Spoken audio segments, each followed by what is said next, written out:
Hi hello അസ്സാം വലൈക്കും. അപ്പോൾ ഇന്നത്തെ പുതിയൊരു വീഡിയോയിലേക്ക് എല്ലാവർക്കും സ്വാഗതം. ഇന്നിപ്പോൾ നമ്മൾ ഉണ്ടാക്കാൻ പോകുന്നത് ബീഫ് അച്ചാറാണ്. അപ്പോൾ ആദ്യം നമ്മൾ ബീഫ് ഒരു മഞ്ഞൾ ഉപ്പിട്ട് പുഴുങ്ങിയിട്ട് പിന്നെ കുറച്ച് മുളക് പൊടിയൊക്കെ ഇട്ട് പൊരിച്ചെടുത്തതാണ് കേട്ടോ. ഇപ്പോൾ ഇതാ എണ്ണ ചൂടായി, അതിലേക്ക് നമ്മളിതാ കടുക് ഇട്ട് കൊടുത്തു. ഞാൻ കടുക് നന്നായി ഒന്ന് പൊട്ടി വരട്ടെ, നന്നായി ഒന്ന് പൊട്ടണം. ഇപ്പോൾ അതാ അതിലേക്ക് നമ്മൾ ഉലുവ ഇട്ട് കൊടുക്കുകയാണ്.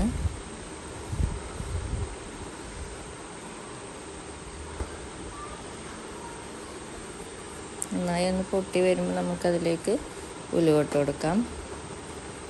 അതാ ഉലുവ ഇട്ട് കൊടുത്തു. പെട്ടെന്ന് നമുക്ക് ഉണ്ടാക്കാൻ പറ്റുന്ന ഒരു അച്ചാറാണ് കേട്ടോ, ബീഫ് അച്ചാർ.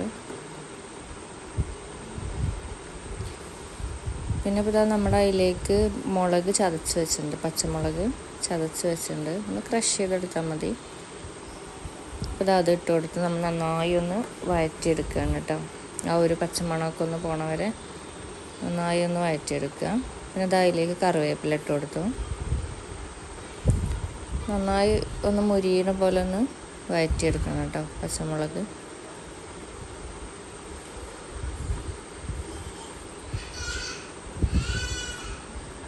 ഇതാ നന്നായി വഴറ്റിയെടുക്കുന്നുണ്ട്.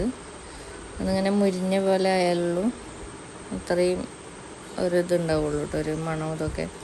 പിന്നെ അതാ അതിലേക്ക് നമ്മൾ ഇഞ്ചി വെളുത്തുള്ളിയും ചതച്ചത് ചേർത്ത് കൊടുക്കുകയാണ്. അപ്പോൾ ഇതാ ഇഞ്ചി ചേർത്ത് കൊടുത്തു. ഇതാ വെളുത്തുള്ളി ചേർത്ത് കൊടുക്കുകയാണ്. ഇതാ അതും നന്നായിട്ട് നമുക്കൊന്ന് മിക്സ് ചെയ്ത് കൊടുക്കുക. അതും അതിൻ്റെ പച്ചമണമൊക്കെ ഒന്ന് പോണ വരെ നന്നായിട്ടൊന്ന് മിക്സ് ചെയ്ത് കൊടുക്കാം. നല്ലൊന്ന് വഴറ്റിയെടുക്കുക, മുരിഞ്ഞ പോലെ ഒന്ന് ഇതും കൂടി വഴറ്റിയെടുക്കുക.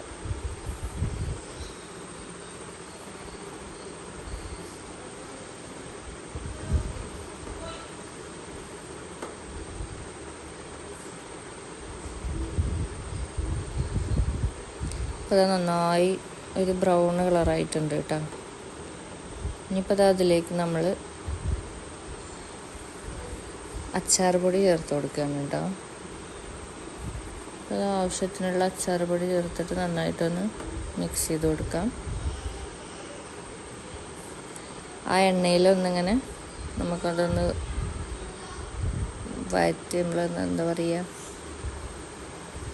ഒന്നിങ്ങനെ ആ എണ്ണയിലിട്ടിട്ട് നമുക്കൊന്ന് വഴറ്റി കൊടുക്കാം. അതൊന്നിങ്ങനെ ആ പൊടിയൊന്ന് ഇതായിക്കോട്ടെ എണ്ണയിൽ കിടന്നിട്ട്.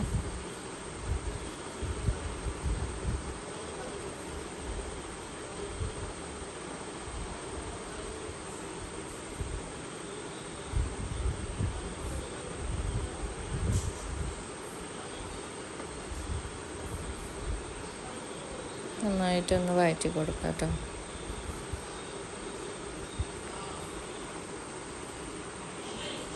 പിന്നത്തെ നമ്മളതിലേക്ക് വിനാഗിരി ഒഴിച്ച് കൊടുക്കുകയാണ്. നമുക്ക് ആവശ്യത്തിന് ഒഴിച്ച് കൊടുക്കാം കേട്ടോ. ഞാൻ ഫസ്റ്റ് കുറച്ച് ഒഴിച്ചു, പിന്നെ കുറച്ചും കൂടി ഒഴിച്ചു. നമുക്ക് എത്ര തിക്ക് വേണം അതിനനുസരിച്ച് ഒഴിച്ച് കൊടുക്കാം.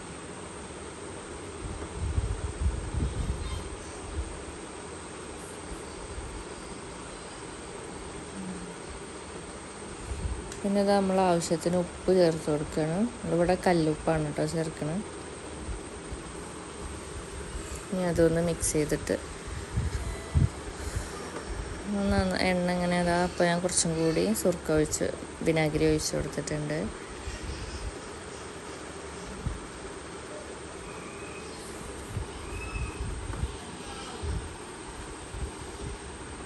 കുറച്ചും കൂടി ഒഴിച്ചു കേട്ടോ. അത് നമ്മൾ എത്ര ഒഴിക്കണം അതിനനുസരിച്ച് ഇങ്ങനെ തിക്കായിട്ട് വരുമായിരുന്നു. അത് നമ്മൾ കായപ്പൊടി ചേർത്ത് കൊടുക്കുകയാണ് കേട്ടോ. കായപ്പൊടി ചേർത്തിട്ടൊന്ന് മിക്സ് ചെയ്ത് കൊടുക്കുക. ഇത് നമ്മൾ ഇനി പൊരിച്ച് വെച്ച് നമ്മുടെ ബീഫ് ചേർത്ത് കൊടുക്കുകയാണ്.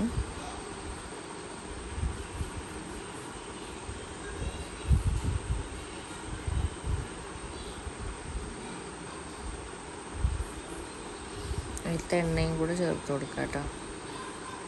അത് നന്നായി ഒന്ന് വഴറ്റി കൊടുക്കുക, ഒന്ന് മിക്സ് ചെയ്ത് കൊടുക്കുക. അപ്പോൾ നല്ല ടേസ്റ്റാണ് കേട്ടോ. അത് നല്ല കാണുമ്പോൾ തന്നെ വായിലിങ്ങനെ വെള്ളം വരുന്ന ഒരു ടേസ്റ്റാണ്. ചോറിനൊന്നും വേറെ ഒന്നും വേണ്ട കേട്ടോ ഇതുണ്ടെങ്കിൽ.